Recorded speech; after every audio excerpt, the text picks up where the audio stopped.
ऊंचाई एवं दूरी। छात्रों, जैसा कि आप सभी ने पिछली कक्षाओं में पढ़ा था कि त्रिभुज के गुणधर्म से संबंधित हमने प्रश्न किए थे एवं उनके हल प्राप्त किए थे, जिससे हम त्रिकोणमिति एवं ज्यामिति से संबंधित उनके प्रश्नों के जो भी कठिनाई थी उनका सरलता से उसका बनाया था। अब हम आगे बढ़ते हैं उसी में। ऊंचाई एवं दूरी। ऊंचाई एवं दूरी मतलब किसी वस्तु को क्या करते हैं हम, किसी ऊंचे स्थान पर है, ठीक है, किसी ऊंचे स्थान पर हम उसको देख रहे हैं उस वस्तु को, तो उसकी ऊंचाई क्या है इसके बारे में याद करेंगे। दूरी, कोई वस्तु कितना दूर स्थित है उसके बारे में हम क्या करेंगे, उसकी जानकारी प्राप्त करेंगे। तो आइए हम देखते हैं ऊंचाई एवं दूरी में। सर्वप्रथम ऊंचाई एवं दूरी का प्रस्तावना है ना।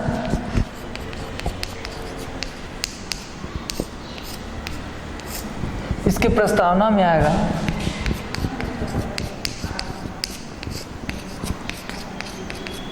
त्रिकोणमितीय के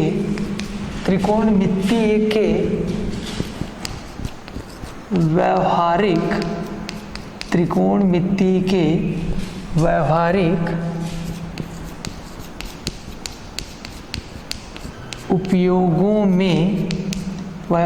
उपयोगों में हम इसे ज्ञात करके इसकी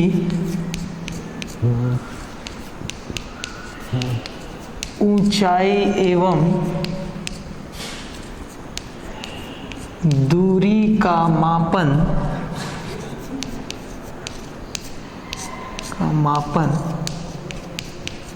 करते हैं। इसमें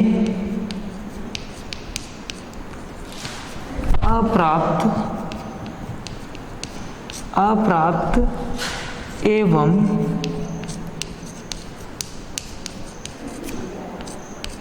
अगम्य वस्तु की ऊंचाई एवं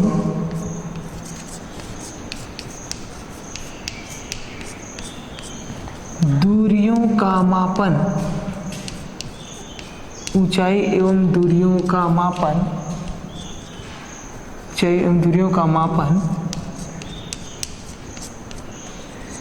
करते हैं, ठीक है। तथा इसके मापन के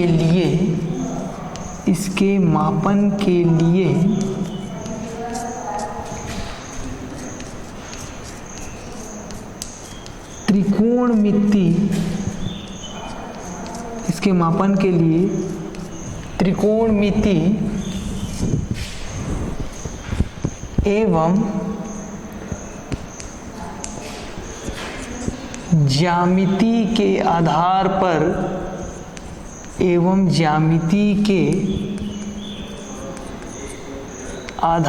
पर हम वस्तु का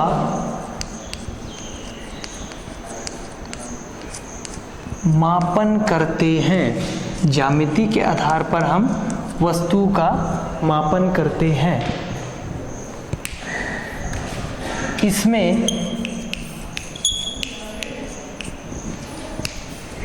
प्रेक्षक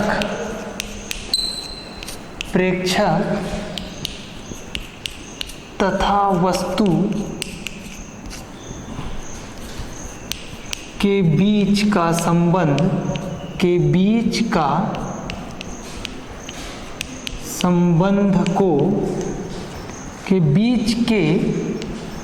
संबंध को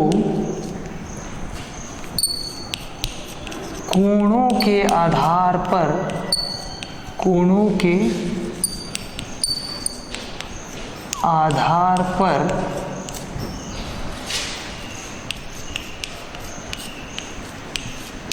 ज्ञात कर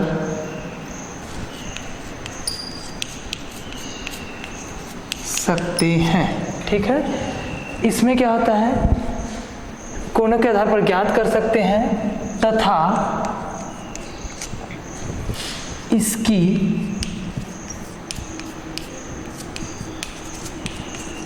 सहायता से ऊंचाइयों का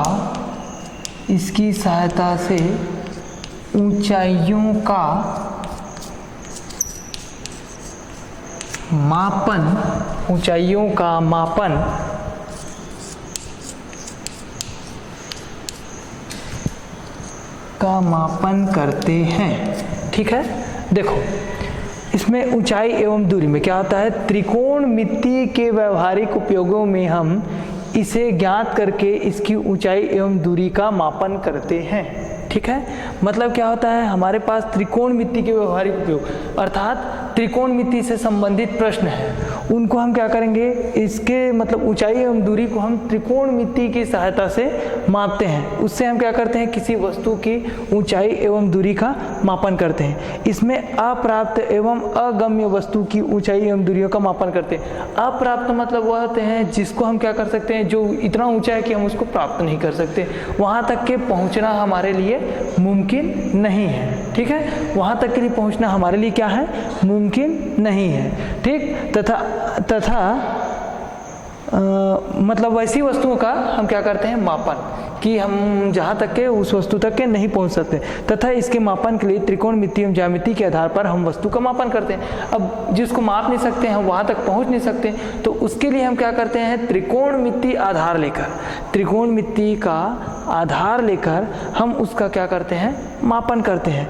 इसमें प्रेक्षक तथा वस्तु के बीच में संबंध को, अब देखो मतलब कोई प्रेक्षक है, प्रेक्षक मतलब जो व्यक्ति है, ठीक है, जो उसका प्रेक्षण कर रहा है, माप रहा है, प्रेक्षक और उस वस्तु के बीच में संबंधों को हम क्या करते हैं, कोणों के आधार पर हम ज्ञात करते हैं, जिसकी सहायता से हम क्या कर सकते हैं, इसका मापन कर सकते हैं। यह ऊंचाई एवं दूरी का प्रस्तावना है। अब देखते हैं, मान लेते हैं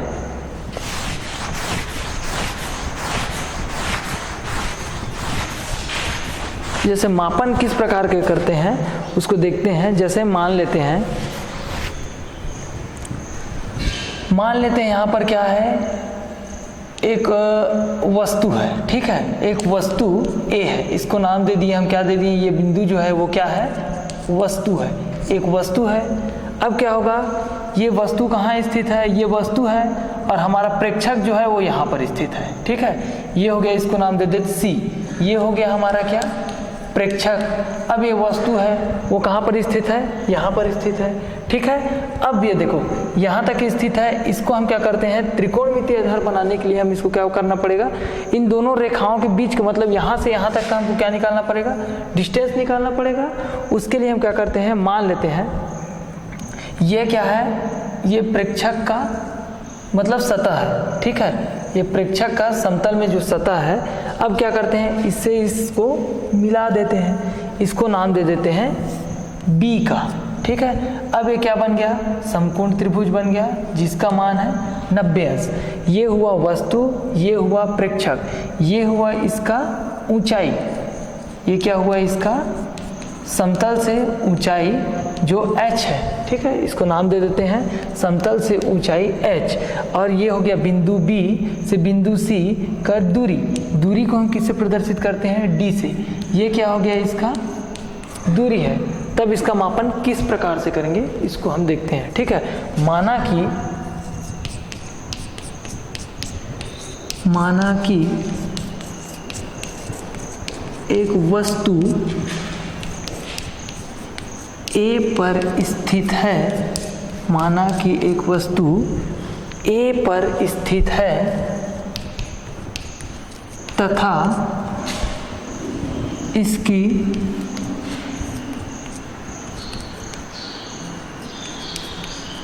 समतल से दूरी D है तथा बिंदु C प्रेक्षक की बिंदु C प्रेक्षक की स्थिति है, बिंदु सी क्या है, प्रेक्षक की स्थिति है, तथा इसमें प्रेक्षक तथा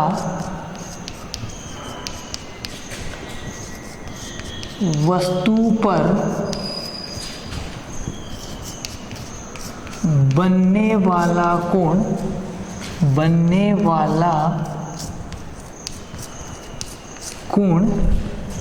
क्या मान लेते हैं, थीटा है। बनने वाला कोण क्या है, थीटा है। मतलब ये वाला जो कोण है वो क्या कहलाता है, थीटा कहलाता है। ठीक है,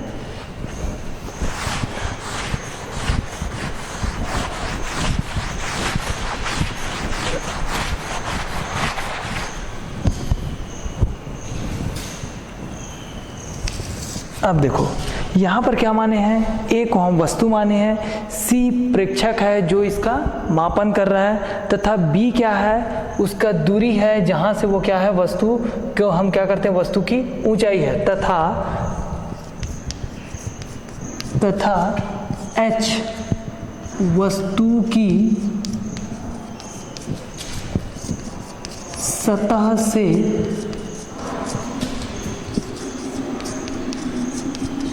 ऊंचाई है, वस्तु की सतह से क्या है, ये ऊंचाई है। ठीक है, अतः कोण, देखो कोण कौन सा है, ये थीटा कोण बन रहा है, तो किसके किसके बीच में बन रहा है, ए सी और बी। ठीक है, तो कोण ए सी बी बराबर क्या है, थीटा है। अतः इसकी गणना से हम क्या करेंगे, त्रिकोणमिति का आधार लेंगे। इसकी गणना से त्रिकोणमिति का आधार लेंगे। तो त्रिकोणमिति के लिए हम क्या करेंगे, यहाँ पर कौन सा थीटा लेंगे, त्रिकोणमिति के लिए लेंगे हम यहाँ पर tan थीटा। ठीक है, जो कि tan थीटा क्या होता है, लंब बट्टे आधार। ठीक है, तो tan थीटा बराबर होता है लंब बट्टे आधार। और जैसा कि हम देख रहे हैं कि इस त्रिभुज ए बी सी में लंब बट्टे आधार क्यों होगा, क्योंकि एक समकोण त्रिभुज है, 90 अंश का है, इसका मतलब समकोण त्रिभुज है, तो इस पर लंब होगा ए बी, ये होगा लंब होगा ए बी, क्योंकि जो बनने वाला कोण है उसके सामने वाला भुजा क्या कहलाता है, लंब। तो इस पर लंब क्या होगा, लंब होगा ए बी तथा आधार होगा बी सी, तथा आधार हो जाएगा इसका बी सी। तब ये क्या बनेगा, tan थीटा। तो ये हो जाएगा tan थीटा बराबर ए बी। तो ए बी को क्या माने हैं हम, ऊंचाई, ए बी होगा इसका ऊंचाई। तो ये हो जाएगा ए बी बराबर हो गया ऊंचाई, तथा बी सी बराबर हो गया इसका दूरी। तो tan थीटा बराबर क्या मिलेगा, tan theta is equal to ऊंचाई को किससे प्रदर्शित किए हम, h से, तथा दूरी को किससे प्रदर्शित कर रहे हैं, d से। ठीक है, ऊंचाई को h से तथा दूरी को किससे प्रदर्शित कर रहे हैं, d से। यही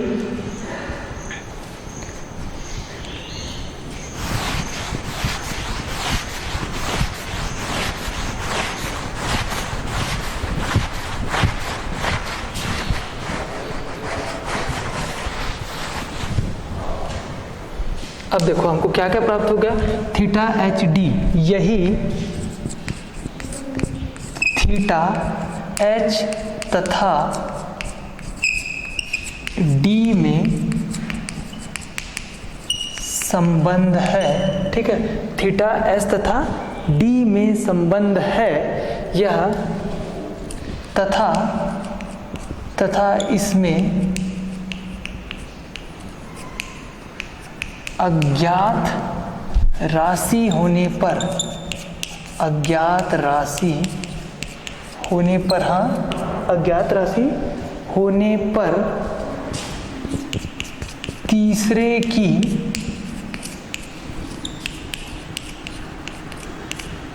गणना की जाती है। ठीक है, तो इस प्रकार से हम क्या करेंगे, ऊंचाई एवं दूरी को किस प्रकार से ज्ञात किया जाता है ये समझ चुके हैं। ठीक है, अब इसमें आता है उन्नयन कोण।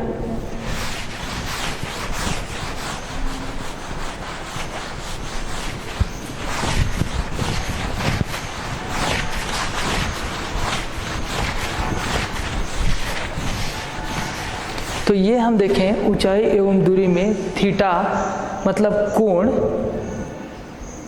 दूरी और ऊंचाई में क्या संबंध है और किस प्रकार से उसका हम समीकरण प्राप्त करते हैं। अब आते हैं हम उन्नयन कोण।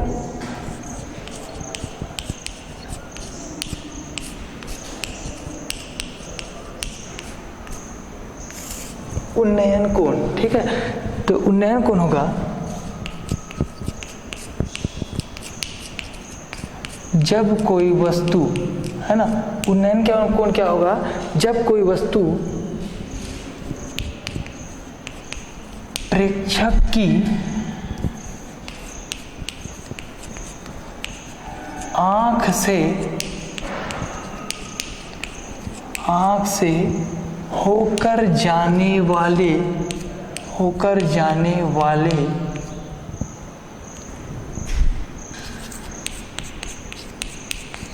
क्षैतिज रेखा के, ठीक है, मतलब उन्नयन कोण का परिभाषा है जब कोई वस्तु प्रेक्षक की आंख से होकर जाने वाले क्षैतिज रेखा के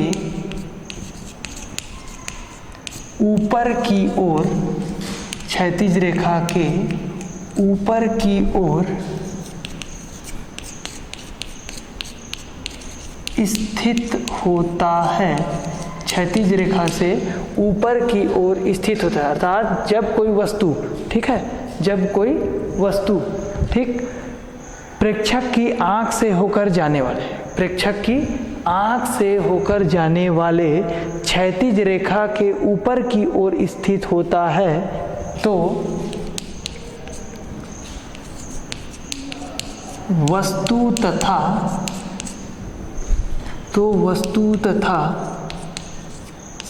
प्रेक्षक, ठीक है, मतलब ये क्या होता है जब वस्तु होकर जाता है, ठीक है, तो उस अवस्था में हमको क्या मिलेगा, क्षैतिज रेखा क्या होगा, क्षैतिज रेखा के ऊपर की ओर स्थित होता है, तो वस्तु तथा प्रेक्षक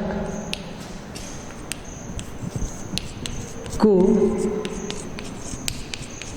मिलाने वाली रेखा, प्रेक्षक को मिलाने वाली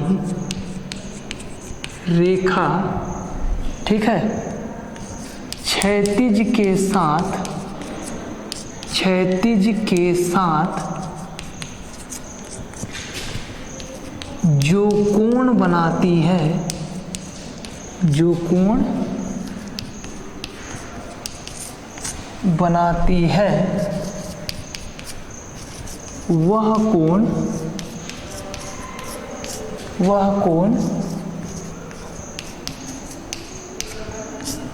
उन्नयन कोण, वह कोण उन्नयन कोण कहलाता है। ठीक है, क्या होता है जब कोई वस्तु प्रेक्षक की आंख से होकर जाने वाले क्षैतिज रेखा के ऊपर की ओर स्थित होता है, ठीक है, मतलब क्या होगा जब कोई वस्तु प्रेक्षक की आंख से होकर जाने वाले क्षैतिज रेखा के ऊपर की ओर स्थित होता है, मतलब प्रेक्षक जैसे है वो कहाँ देखता है, हमेशा सामने देखेगा, ठीक है, सामने जब प्रेक्षक देखता है तो हम क्या बोल रहे हैं, वस्तु कहाँ पर स्थित है, ऊपर की ओर स्थित है, ठीक है, नीचे नहीं, मतलब हमारा रेखा का है सीधा हमारा आँख, जब हम खड़े होते हैं इस प्रकार से, जब हम खड़े होते हैं तब हमारा आँख कैसे दिखता है, सीधा आगे की ओर देखते हैं। अब मान लो कोई वस्तु कहाँ पर है, ऊपर की ओर है, जैसे ये फैन, हमारा क्या है, वस्तु है फैन, तो ऊपर की ओर होगा, तब हम क्या करेंगे, सीधा देख रहे हैं, ये हमारा क्षैतिज रेखा होगा और वस्तु हमारा क्या होगा, फैन होगा, ठीक है, तो ऊपर की ओर स्थित होता है, तो वस्तु तथा प्रेक्षक को मिलाने वाली रेखा, तब वस्तु तथा प्रेक्षक जो देख रहा है उसको मिलाने वाली रेखा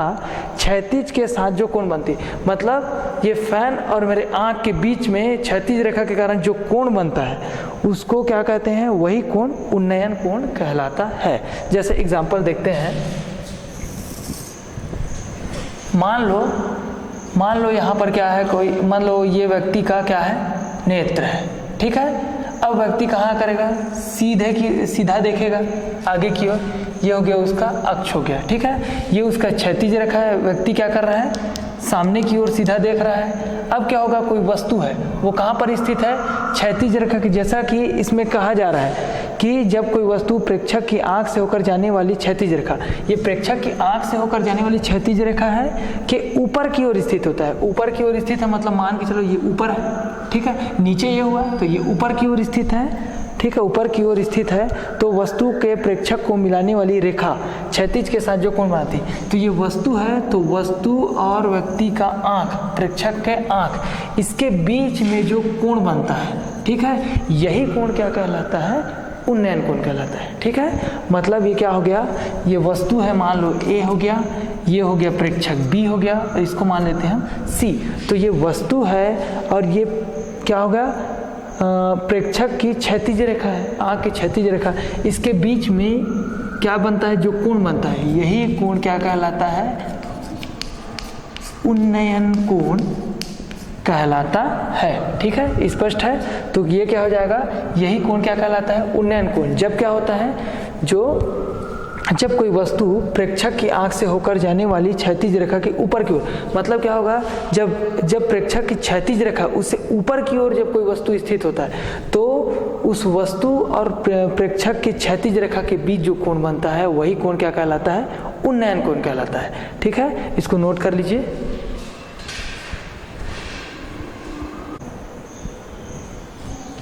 ठीक है, जैसा देखें उन्नयन कोण क्या हुआ, ये ए हमारा क्या था, वस्तु था ना, तो ये वस्तु और ये नेत्र, और ये क्या हुआ, नेत्र का या प्रेक्षक का क्षैतिज रेखा, इसके बीच जो कोण बना वही कोण क्या कहलाया, उन्नयन कोण कहलाया।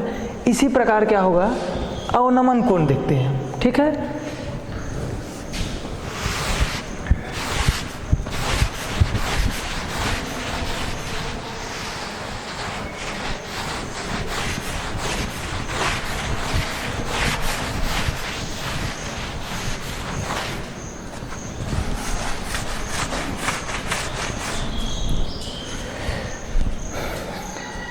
अब आता है अवनमन कोण। अवनमन कोण, ठीक है, अवनमन कोण का परिभाषा होगा, जब कोई वस्तु, ठीक है, जब कोई वस्तु प्रेक्षक की, जब कोई वस्तु प्रेक्षक की आंख से,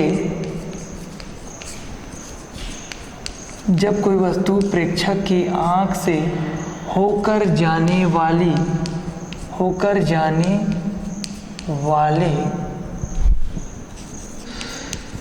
क्षैतिज रेखा के, होकर जाने वाले क्षैतिज रेखा के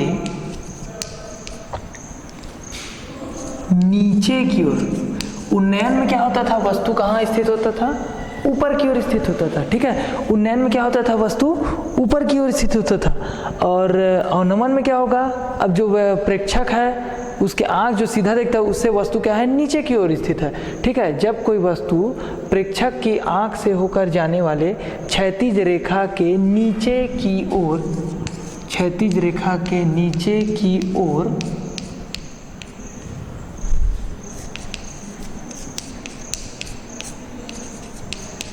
स्थित होता है, तो वस्तु तथा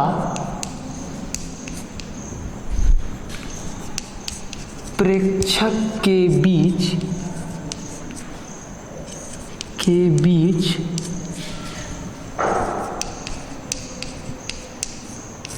बनने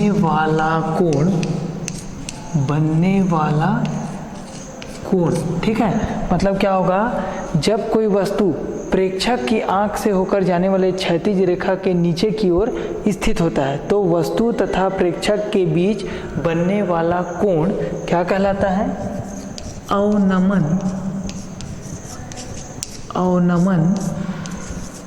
कोण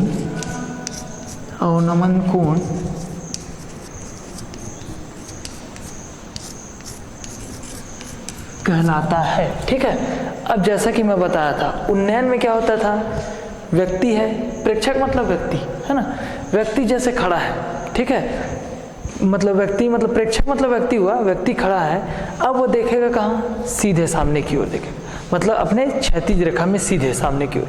अब क्या होता था, जब वस्तु ऊपर की ओर स्थित होता था, जैसे कि मान लो पंखा ऊपर की ओर स्थित है और ये क्षैतिज रेखा सामने हुआ, इसके बीच बनने वाला कोण, जब वस्तु ऊपर होता है तो उसके बीच बनने वाला कोण क्या कहलाता था, उन्नयन कोण कहलाता था। तथा अभी क्या है, अवनमन कोण, मतलब जो वस्तु है वो कहाँ पर है, क्षैतिज रेखा के नीचे, मतलब मेरा क्षैतिज रेखा सीधा है, नीचे जो वस्तु है, मतलब जैसे ये बेंच रखा हुआ, ये कहाँ पर है, नीचे की ओर स्थित है, मतलब मेरे क्षैतिज रेखा आँख के सीधे के नीचे की ओर स्थित है। इस कारण क्या हुआ, इन दोनों के बीच बनने वाला कोण क्या कहलाएगा, अवनमन कोण कहलाएगा। तो जैसे कि अब देखो, इसका सिंपल उदाहरण है, जैसे मान लो हम कहाँ पर हैं, नीचे खड़े हैं, ठीक है, और किसी बिल्डिंग की छत को देखते हैं, बिल्डिंग की छत को देखते हैं, मतलब क्या होगा, बिल्डिंग का छत, तो छत और हमारे आँख इसके बीच में, मतलब छत और हमारे आँख के बीच में बनने वाला कोण क्या कहलाएगा, उन्नयन कोण, क्योंकि हम नीचे हैं और क्या हो गया, वस्तु है वो ऊपर है, छत है ना, तो ये हो गया उन्नयन। अब अवनमन क्या होगा, हम छत में खड़े होकर, ठीक है, छत के ऊपर अब हम खड़े हैं, अब क्या करते हैं, हम नीचे किसी वस्तु को देखते हैं, छत से नीचे की ओर, तब इन दोनों के बीच बनने वाला कोण क्या कहलाएगा, अवनमन कोण कहलाता है। जैसे मान लो ये क्या है, नेत्र है, ठीक है, ये है नेत्र, नेत्र का क्षैतिज रेखा, ये नेत्र की क्या है, क्षैतिज रेखा है, ठीक है, नेत्र की क्षैतिज रेखा है।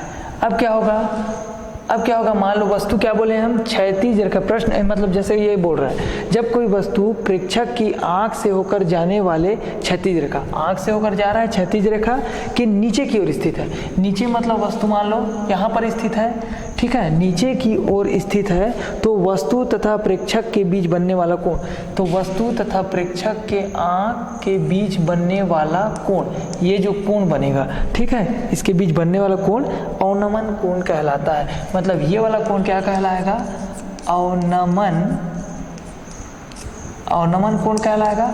अब यहाँ पर ये क्या हो गया, ये हो गया वस्तु, तो ये हो गया वस्तु ए, इसको नाम दे देते हैं बी और इसको दे देते हैं सी, तो इसमें बीच में बनने वाला कोण क्या है, ये, तो ये वाला कोण क्या कहलाएगा, अवनमन कोण। मतलब ये क्षैतिज रेखा के जब नीचे वस्तु आता है तब इनके बीच में बनने वाला कोण अवनमन कोण, तथा क्षैतिज रेखा के ऊपर वस्तु रहता है तब इनके बीच बनने वाला कोण उन्नयन कोण कहलाता है। ठीक है, तो इसी प्रकार ये उन्नयन कोण और अवनमन कोण की परिभाषा से ज्ञात है कि उन्नयन कोण क्या होता है और अवनमन कोण होता है।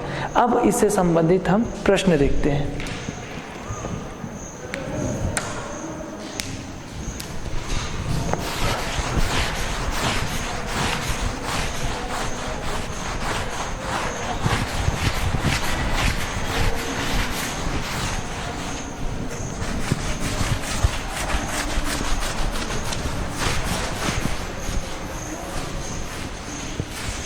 जैसे प्रश्नावली में एक प्रश्न है, बिजली के खंभे से 10 मीटर दूर स्थित, ठीक है, प्रश्न क्या कहता है, प्रश्न है बिजली के खंभे से 10 मीटर दूर स्थित 1.65 मीटर ऊंचे दर्शक को खंभे का शीर्ष 60 अंश के उन्नयन कोण पर दिखता है, तो खंभे की ऊंचाई ज्ञात कीजिए। सबसे पहले हमारे पास क्या है, बिजली का खंभा है, बिजली के खंभे से 10 मीटर दूर स्थित, तो मान लेते हैं हम क्या करते हैं, एक इसको मान लेते हैं ये एक बिजली का खंभा है, ठीक है, इसको नाम दे दिए P और ये Q, ये क्या है, एक बिजली का खंभा है, ठीक, इससे 10 मीटर दूर स्थित, इससे 10 मीटर दूर स्थित मतलब यहाँ से इसकी दूरी हो गई 10 मीटर, यहाँ से 10 मीटर दूर स्थित ऊंचे दर्शक को, मतलब यहाँ पर 10 मीटर स्थित पर क्या है, एक दर्शक है, ठीक है, ये क्या है, एक दर्शक है जिसकी ऊंचाई कितना है, 1.65 मीटर है, जिसकी ऊंचाई कितना है दर्शक का, 1.65 मीटर है, ये दर्शक की ऊंचाई, इसको नाम दे देते हैं A और ये हो गया दर्शक की ऊंचाई B। ठीक है, अब क्या कह रहा है प्रश्न हमारा कि कि बिजली के खंभे से 10 मीटर दूर स्थित 1.65 मीटर ऊंचे दर्शक को खंभे का शीर्ष 60 अंश के उन्नयन कोण पर दिखता है। अब देखो उन्नयन कोण कैसे होगा, क्योंकि ये ऊपर है वस्तु क्या है, ऊपर की ओर स्थित है, प्रेक्षक की आंख है, यहाँ पर मान चलो आंख से ऊपर की ओर स्थित है, इसलिए उन्नयन कोण बनेगा। तो ये जो इसके बीच बनने वाला कोण है, ठीक है, इसके बीच जो बनने वाला कोण है वो कितने अंश का कोण बनेगा, 60 अंश। अब हम क्या करते हैं, यहाँ से इसका आंख का क्षैतिज रेखा कौन सा होगा, ये इसका क्षैतिज रेखा है, इसको मान लो नाम दे देते हैं L, ठीक है। अब यहाँ पर इसके बीच बनने वाला कोण कितना है, 60 अंश है। तो हमको क्या करना है, खंभे के बीच मतलब खंभे की दूरी ज्ञात करनी है, ठीक है। खंभे का क्या करना है, दूरी ज्ञात करना है, ठीक। तो इसको देखते हैं, तो यहाँ पर से स्पष्ट है, माना कि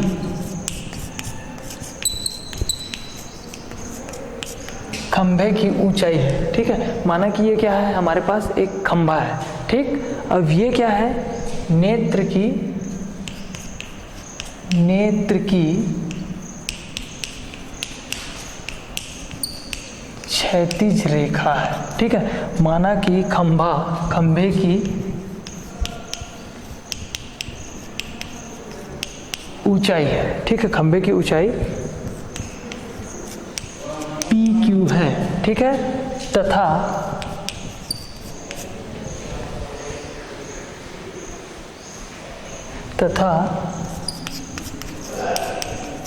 प्रेक्षक की खंभे से दूरी 10 मीटर है, ठीक है। चित्र से स्पष्ट है, ठीक है। प्रेक्षक की दूरी कितना है, 10 मीटर है, ठीक है। खंभे की ऊंचाई कितना दिया हुआ है, इसको हमको ज्ञात करना है। PQ हमारा खंभा है और प्रेक्षक है वो AB है, इसकी ऊंचाई कितना है, 1.65 मीटर।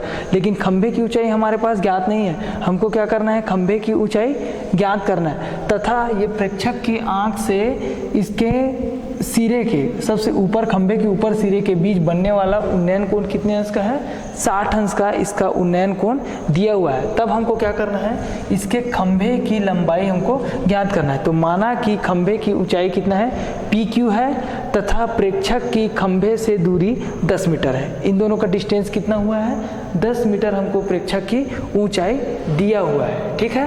तब हम क्या करेंगे, प्रश्न के आधार पर चलते हैं, है ना। अतः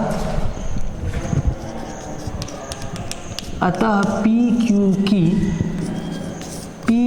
की ऊंचाई ज्ञात करनी है, ठीक है। PQ को क्या ज्ञात करना है हमको, इसकी ऊंचाई ज्ञात करनी है, ठीक है। अब देखो यहाँ से लेंगे प्रश्नानुसार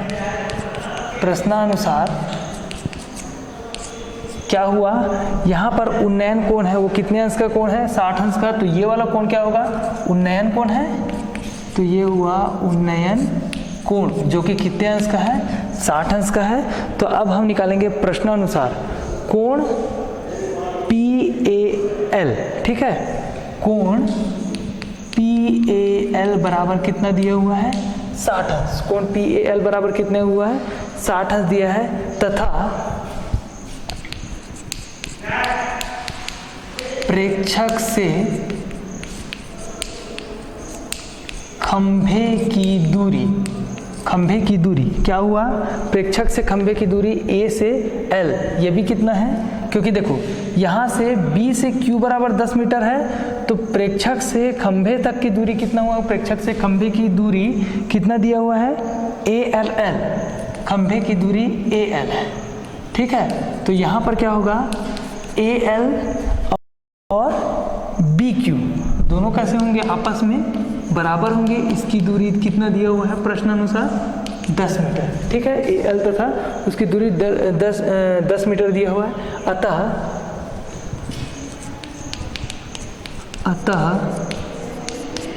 समकोण त्रिभुज, सबसे पहले क्या करते हैं, समकोण त्रिभुज, यहाँ पर समकोण त्रिभुज बन रहा है ये 90 अंश का। अतः समकोण त्रिभुज PLA से, समकोण त्रिभुज PLA से किसका मान निकालेंगे? हमेशा हम क्या करते हैं, टेन थीटा का मान लेते हैं। PLA से टेन थीटा, तो टेन थीटा बराबर क्या होता है? लंब बट्टे आधार। तो यहाँ पर लंब क्या है? PL हुआ और आधार क्या हुआ? AL। ठीक है, लंब हुआ PL, आधार क्या हुआ? AL। तो इसका लंब कितना होगा? PL और आधार होगा AL।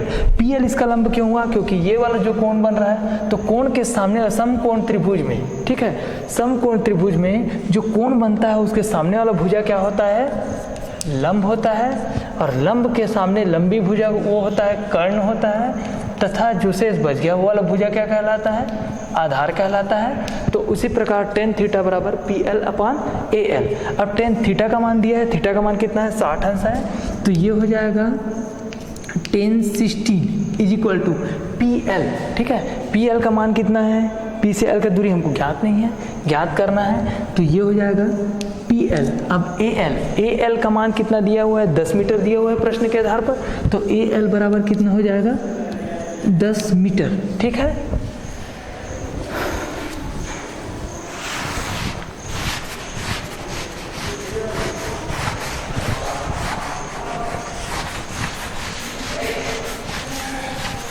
AL बराबर कितना दिया हुआ है? 10 मीटर। अब आगे हम सॉल्व करेंगे, तब ये क्या होगा? अब 1060 का मान कितना होगा? जैसे हम जानते हैं कि 0, 30, 45, 60 और 90 ये हमारा मान होता है। इसमें साइन थीटा होता है और कॉस थीटा होता है। ठीक है, कॉस 0 का मान 0, 1/2, 1/√2, √3/2 और 1, ये साइन का मान होगा।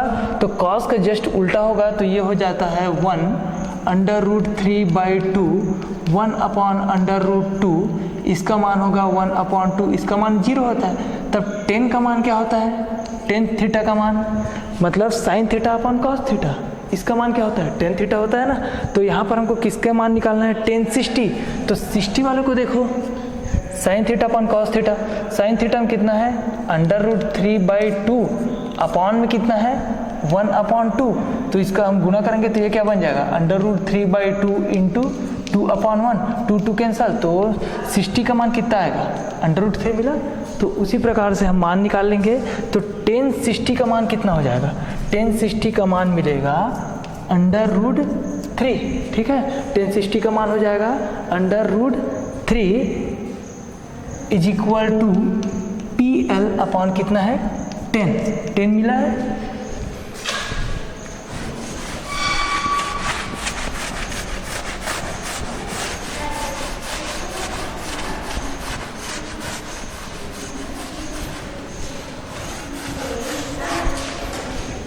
अब यहां से देखो, PL का मान हो जाएगा PL is equal to 10 into √3, ये मान दिया हुआ है। अब हम PL का पुनः मान निकालेंगे तो ये हो जाएगा PL इज इक्वल टू, ये हुआ 10। अब √3 का मान होता है 1.732, मतलब 1.732। अब PL का मान निकालेंगे तो PL बराबर होगा, गुणा कर दो, गुणा करेंगे तो हो जाएगा इसका 17.32। हमको क्या मिल गया? इसका मान मिल गया। इसका मान कितना हो गया? 17.32। ठीक है, इसका मान कितना मिल गया? 17.32। ये किसका मान हो गया? PL का मान। ठीक है, PL के पश्चात हम क्या करेंगे? पुनः इसके मान को निकालने के लिए अब PL का मान मिल गया। ठीक है, इसको नोट कर सकते हैं, छात्र इसे नोट करें। ठीक है छात्रों, जैसा PL का मान कितना मिला? 17.32 मीटर। अब ये दूरी है तो इसका मात्रक क्या होगा?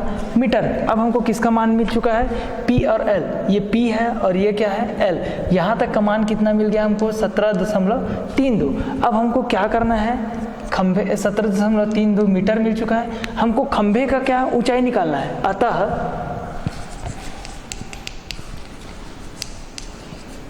खंभे की कुल ऊंचाई, तो खंभे की कुल ऊंचाई कितना है हमारे पास? PQ है, तो ये हुआ PQ। ठीक ठीक है। अब पी क्यू है, पी और क्यू, तो इसको हम दो भाग में जोड़ेंगे, मतलब दो भाग में ये डिवाइड है, तो पी से क्यू, तो हमारे पास क्या है, एक पी एल है और ये क्या है, एल क्यू है। ठीक है, ये पी एल है और एल क्यू है, तो ये दो भाग में कैसे जुड़ेगा, यहाँ से यहाँ तक का दूरी आधा, उसके बाद यहाँ से यहाँ तक का, तो पी क्यू दो भाग में कैसे डिवाइड होगा, एक होगा पी एल प्लस यहाँ से यहाँ तक का दूरी कितना है, एल क्यू, एल क्यू। अब देखो P Q is equal to, P L का मान क्या किए हम प्राप्त किए हैं 17.32 मीटर, तो ये हो जाएगा 17.32 मीटर प्लस एल क्यू। देखो ये हुआ एल क्यू, इसका दूरी कैसे ज्ञात होगा, ये क्या है, प्रेक्षक है, तो प्रेक्षक का कुल दूरी कितना है, 1.65 मीटर है। अब क्या होगा, ये प्रेक्षक की क्षैतिज रेखा है, एल जो क्षैतिज रेखा है, तो जब ये रेखा 1.65 है तो यहाँ से यहाँ तक का दूरी भी कितना होगा, 1.65 मीटर होगा। तो इसका मान को भी, एल क्यू का दूरी को भी 1.65 मीटर, क्योंकि दोनों समांतर हैं और ये क्षैतिज रेखा है, और जितना दूरी ये तय किया है उतना ही दूरी ये भी है, तो उसको मान लेते हैं, तब इसका मान हो जाएगा 1.65 मीटर। अब पी क्यू को जोड़ देते हैं, तो पी क्यू बराबर 17.32 प्लस 1.65, जोड़ने से आएगा 5 2 7 6 3 9 7 और 1 8, और ये क्या हो गया 1, 18.97 मीटर। इसका मान कितना हो गया, खंभे की ऊंचाई 18.97 मीटर, जिसको हम क्या लिख सकते हैं, पी क्यू बराबर 19 मीटर, 19 मीटर लिख सकते हैं, क्योंकि 18.97 है, और ये मान कैसा होगा, लगभग 19 मीटर, क्योंकि हम माप नहीं सकते क्योंकि अगम्य है, वहाँ तक पहुँचा नहीं जा सकता। तो हम क्या मानते हैं कि वो जो खंभे की ऊंचाई है पी क्यू, वो कितना है, 19 मीटर। अतः खंभे की ऊंचाई लगभग